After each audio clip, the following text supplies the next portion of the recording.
Hey team, and welcome to the video version of the Funnily Enough podcast. This is where you get the raw, unedited version of the interviews that we do on the show. If you're more of an audio person, then head over to Apple Podcasts or any of the platforms that you like that supports podcasting, and you can listen to the fully edited thing there with intros, outros, and all the fun little jingles. However, if you're more of a video person, then that is coming right up.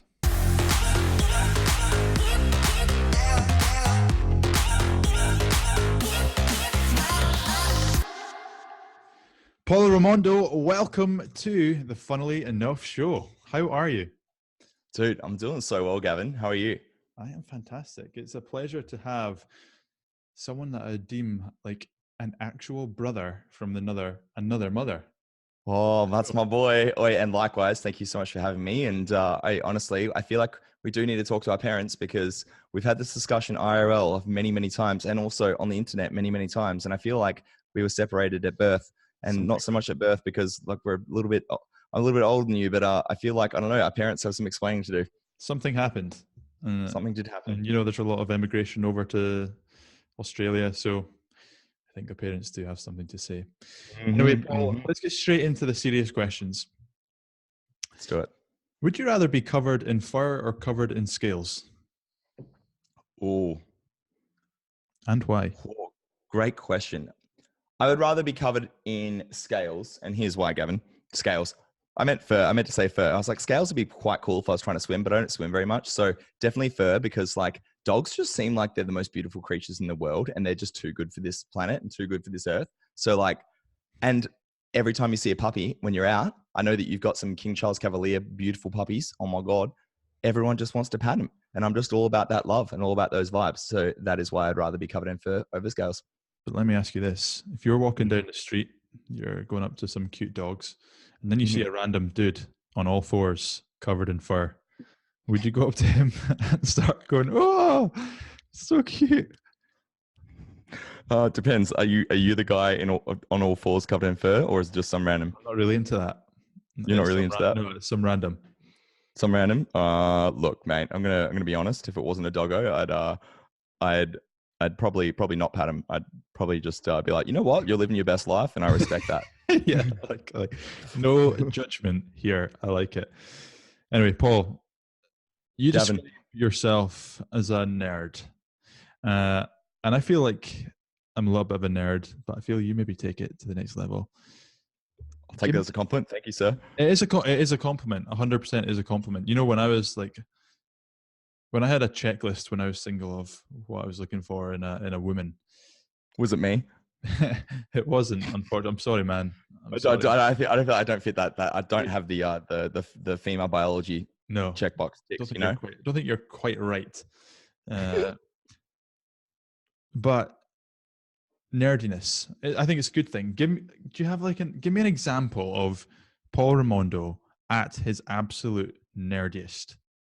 Oh, that's a great question. How nerdy are we talking? Are we talking like enjoys dinosaur history, or are we talking still has a Tamagotchi? Oh, great question. Look, I'm a nerd on so many levels. It depends how meta that we want to get. I'll share this with you, Gav.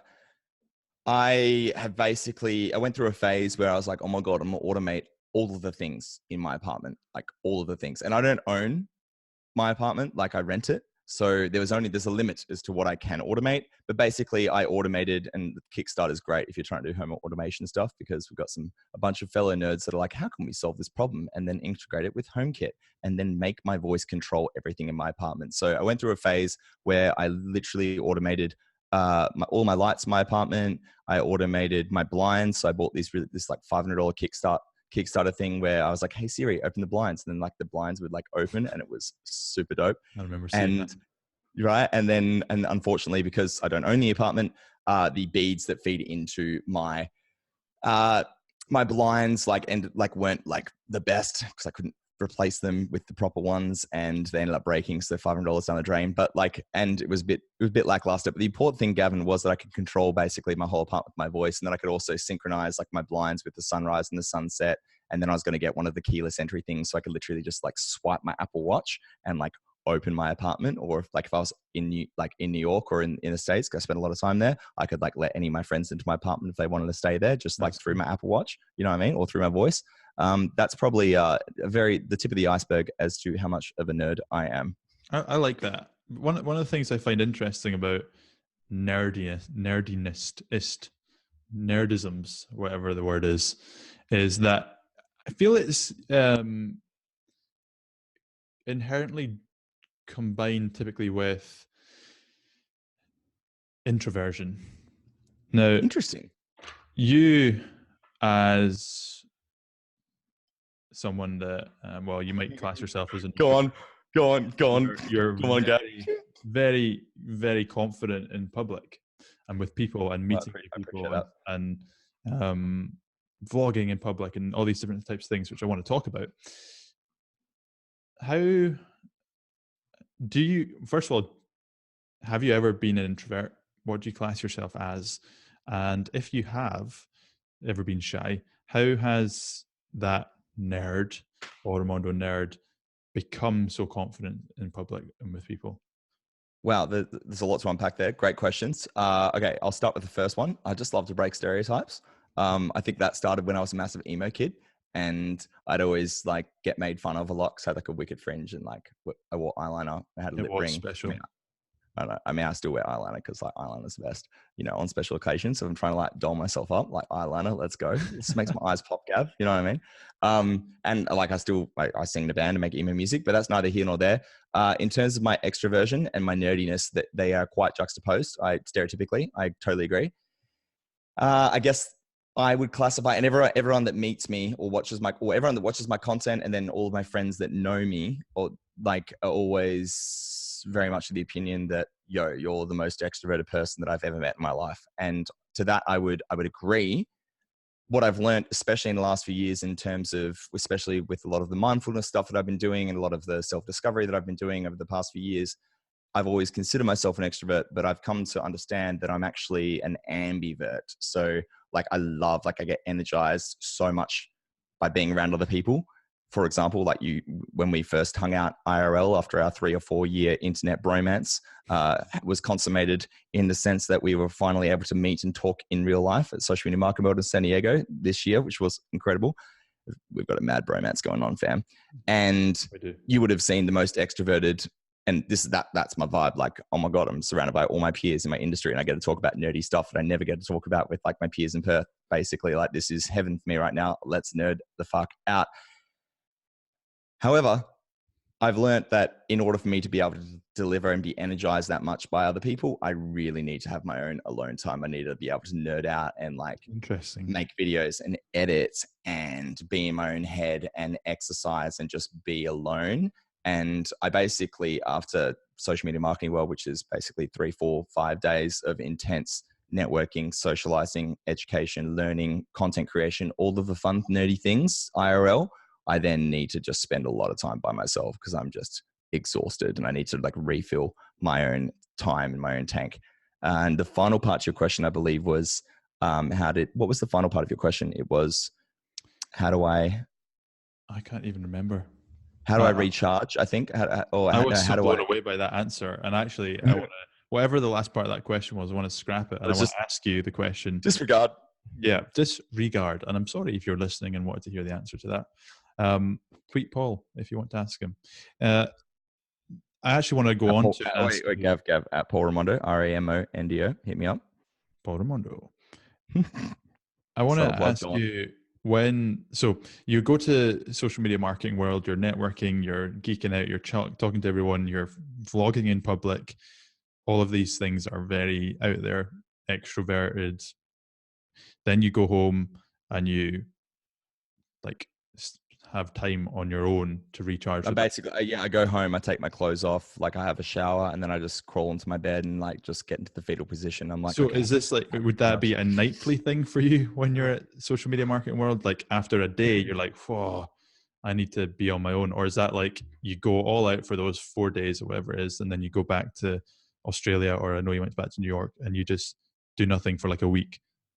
Great question. So I'll do it ebbs and flows, and it's also variable to how much. I mean, like I'm an Australian, so I do love to have a cheeky beverage or five, and it's also variable to how much alcohol I've consumed. And I would say just in general, I tend to stack things in my life. So whether it's my level of exposure to other people, with me being extroverted, me needing time to recharge, I will go back. If I'm in social media marketing world in San Diego, when I'm around everyone else, I'm 100%, 110%, like 12 out of 10 dialed up to the extreme. That's just me. But then I close my hotel room, I have a shower, and then I just watch a bunch of YouTube videos or read a book and just listen to a podcast and just recharge. So I guess what I want to know is, when you wake up in the morning in a situation like San Diego, social media marketing world, do you amp yourself up for the day? Are you like, right, I'm up, I'm going to, like, is it something you're aware of where you're like, right, I know I'm only here for 4 days. I am going to go and absolutely smash the networking. I'm going to be full of energy.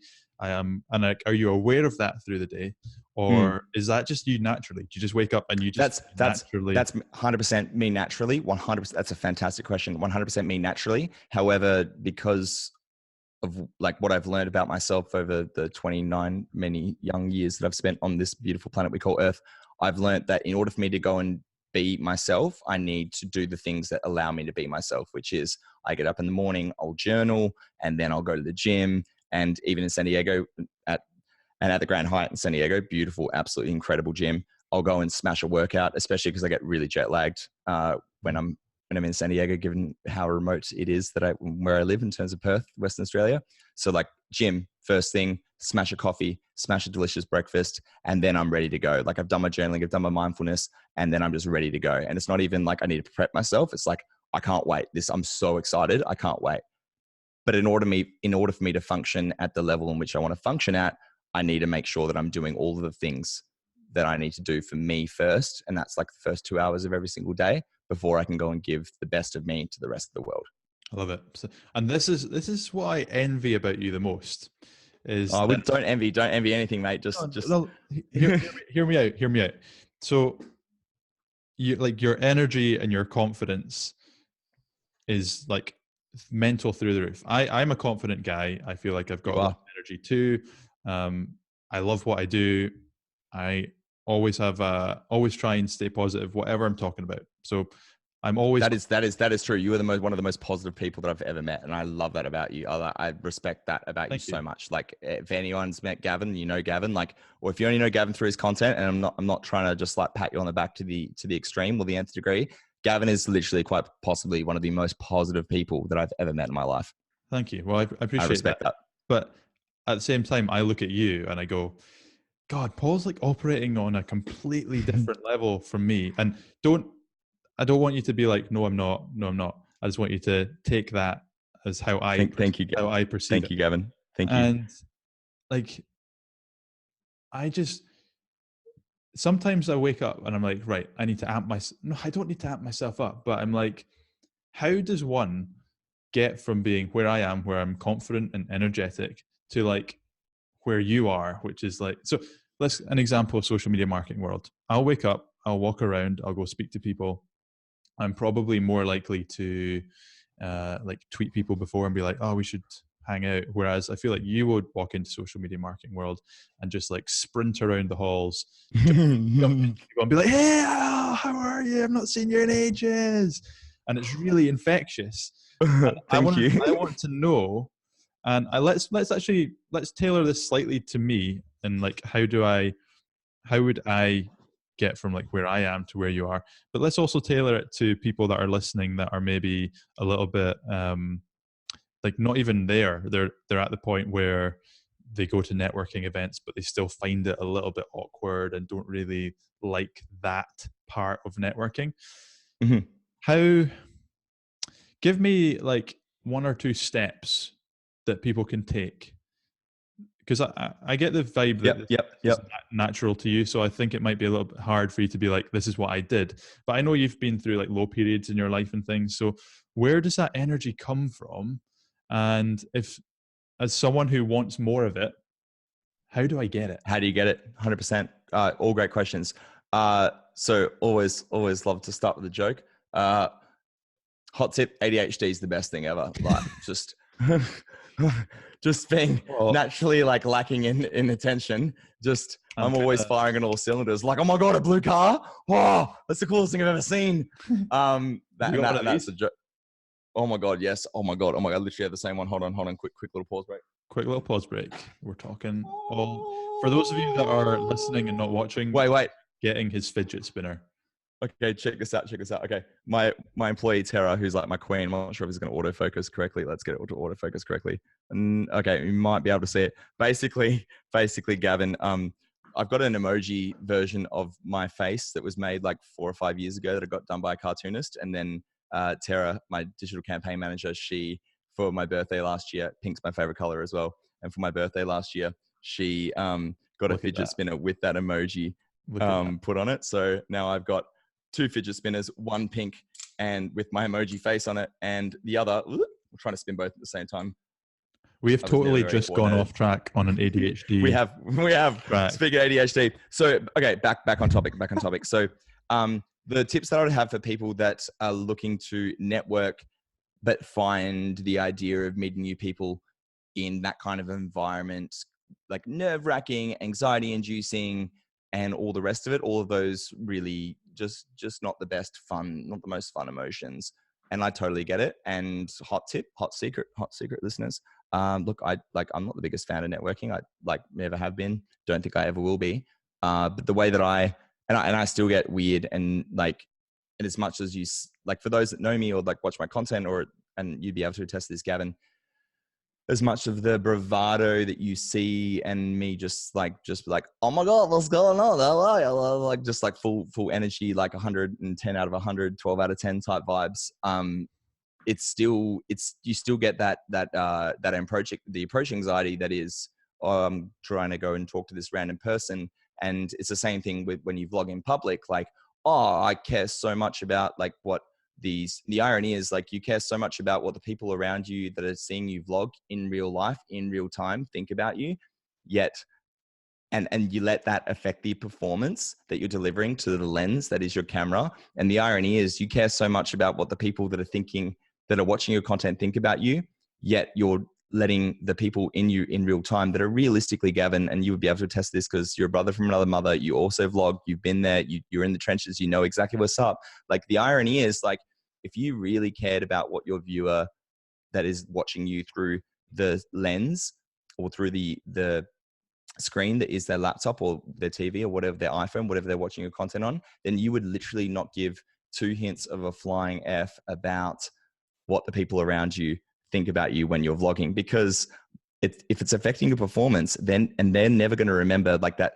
fleeting 5 to 10 seconds of them watching you carrying around a big gorilla pod and DSLR and a big lens. Oh, that's a bit weird. That's a bit interesting. What a weirdo. And then they go on and they live their life. It's all in your own head. So in the same way that I just literally discount and don't consider anyone that's going around like that's looking at me while I'm doing it, because I get it. It is weird because I'm focusing on what my audience has to say and what my audience wants from me, because that's who I'm producing the content for. It's the same thing when you're networking. So it's like, if you can put yourself in the frame of mind, this person's literally feeling as awkward and as weird as I am. And honestly, like ceteris paribus, all other things being equal, if I was to be at a network, especially at a networking conference, it's not like you're going and approaching random girls like at a bar. Like if you're single and you're trying to meet someone, it's similar to that, but it's in a completely different context. It's literally like you are both male or female, regardless of gender. You are both at a networking conference, and you are there to come up. Exactly, Gavin. Exactly. People want you to come up. And then if you just flip the script, right? If you flip the script, everyone's wearing name badges, right? So remembering people's names is a lot easier. And then the context of the reason that you're there, apart from being educated, inspired, and amplified in terms of what's going on in your business life, you're there to network and there to make connections. That's the whole value prop, one of the biggest value props, especially of a conference like Social Media Marketing World, which is, I believe, is one of the best industry events in the social digital marketing space in the US/the world. So the value prop of that is to meet people, and everyone there is there to network and grow their businesses and connect and create content and all the rest of it. So like, if you're feeling awkward about going up and meeting someone or a stranger that you've never met before that has a name tag behind, like around their neck, and you're freaking out like, oh, what if they don't want to meet me? If you just simply flip that script on yourself and you're like, hey, if I was sitting down at this networking table, or if I was standing at this bar at this networked organized, or at the event that's been organized, or if I'm standing outside of a workshop, or if I'm standing outside of a keynote and I'm standing by myself and I had a stranger come up to me, approach me with respect, ask me questions and show a genuine interest about who I am and what I do, I would respond. Again, Ceteris paribus, I would respond positively. So why on earth would they not respond positively if I was to do the same thing to them? And that could be an amazing connection that I could make with that person. And also, let's say that they, I don't know, don't respond positively, or which honestly, Gavin, has never happened. Never. And you'll get like varying degrees of response in terms of people, vibing your energy, or, and to be honest, at the end of the day, and like, it's got nothing to do with you. So you just got to like welcome it with open arms, and it's none of your fucking business, Gavin. I don't know if I'm allowed to swear on your podcast, but I've done it a few times now. It's none of your business what someone else thinks about you. So if you conduct yourself in terms of what you believe is the best way to conduct yourself, and you are happy with how you conduct yourself in terms of your behavior when you go to sleep in that hotel room at the end of the night after the networking conference is over, then you really have nothing to worry about. It's all in your own head, and it's easier said than done.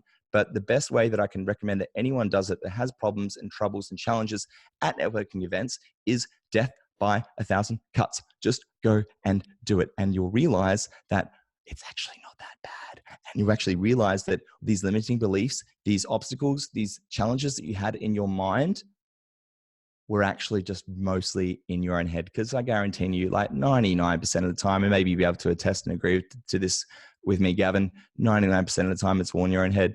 And every now and then you'll meet, right? And then every now and then you'll meet someone that's just not the best human being. And you know what? That's okay. Like, they probably got some stuff going on in their life. It's nothing to do with you. And you know what?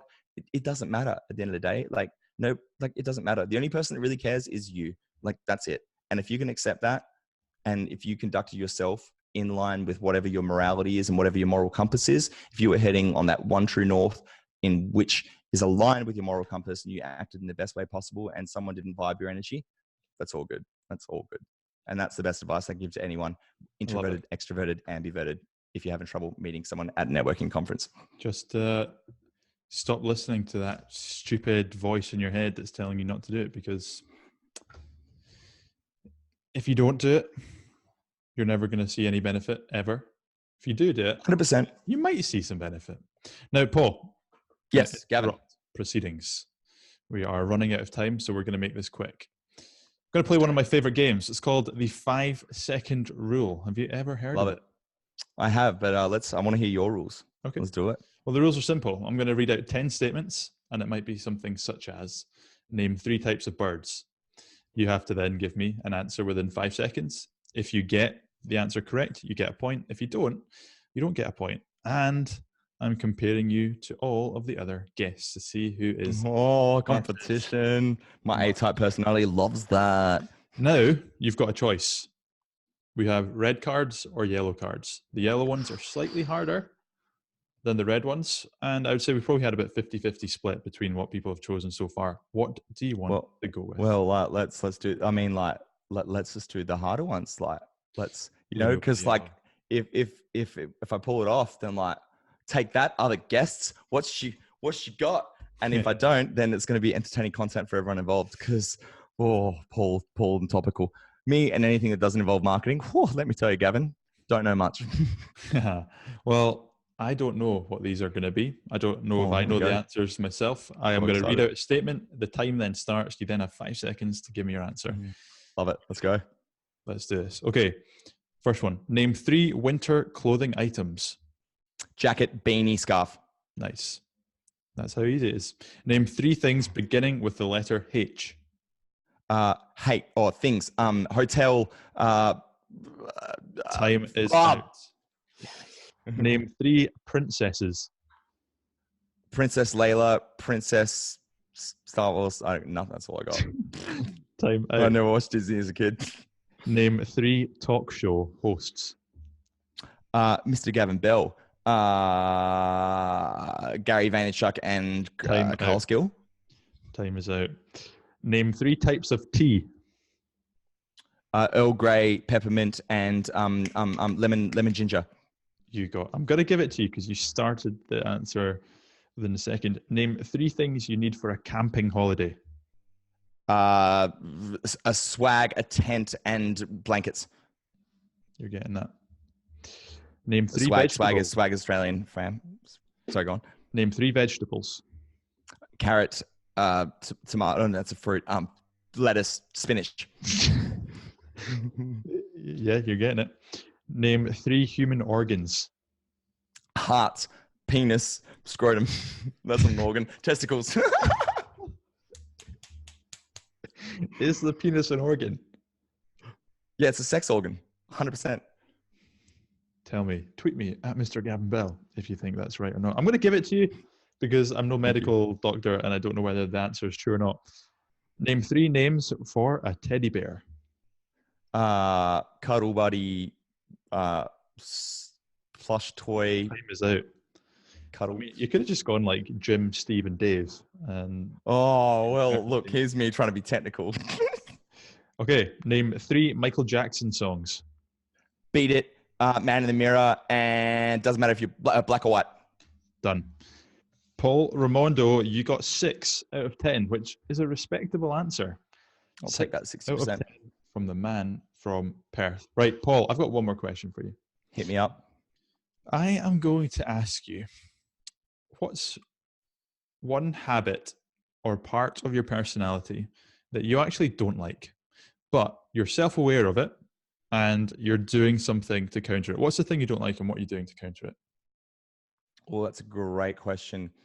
Great. Okay. Goes back to throwback to my ADHD. I like it, but I don't like it in the sense that it is very easy for me to like go down a rabbit hole and just try and fulfill my desire for instant gratification and dopamine when I really need to be focusing on the task at hand that is important and that is important and not expedient.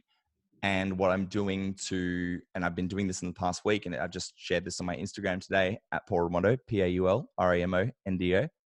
Follow me. Practice that before. Yeah, that's what's up. The thing that I'm always doing things to try and maximize my efficiency, minimize my tendencies to ADHD and to chasing unicorns, and be as productive and task orientated with the most important tasks that are urgent as possible. And what I've been trialing over the past week, and this is after your recommendation that I read Atomic Habits, which is a great book. If you haven't read it, definitely recommend checking it out. I've started using the Eisenhower Matrix, and that is of the ex-president of the United States, Eisenhower. And that basically, it's like a quadrant matrix that categorizes your tasks. I've got it right here. So I'll show the camera for those that are watching the video version of this. I'll show the camera. I'm not sure if it's going to be focused. So you've got basically 4 quadrants, and the 4 quadrants from left to right are do first, and those are the most urgent and important task for you to accomplish. And then on the right to that, so reading left to right, is schedule. So those are less urgent but important. And then on the second row, you've got delegate, and those are urgent tasks but less important. And then the final quadrant in the bottom right-hand corner are the don't do tasks. So if you've got tasks that are going into the don't do list based on your cascading level of priority, they are basically neither urgent nor important. So you probably shouldn't be like spending any of your mental RAM thinking about them whatsoever. Just get rid of them. You don't need that. That's it. Ain't nobody got time for that, Gav. Get rid or get someone else to do it for you. That's it, mate. Amazing. Paul, thank you so much for coming on and chatting and sharing some wisdom on real practical stuff. Like, that's what it's all about. So tell Gavin, everyone, thank you so much for having me. Appreciate it. It's been a pleasure. Tell everyone where they can find you. Look, best way to find me is either on Instagram, Paul Ramondo, PaulRamondo. And if you search the exact same name with a space between the Paul and the Ramondo on YouTube, I drop new episodes of my vlog every single Thursday, 6 a.m. Pacific, 9 a.m. Eastern, 9 p.m. Australian Western Standard Time Zone. If you're not already subscribed, go ahead, hit that subscribe button. And look, if you look deep enough in my content, you'll find Mr. Gavin Bell in some of my content as well. So you got that Easter egg to look forward to, fam. It's like you've practiced that whole thing before.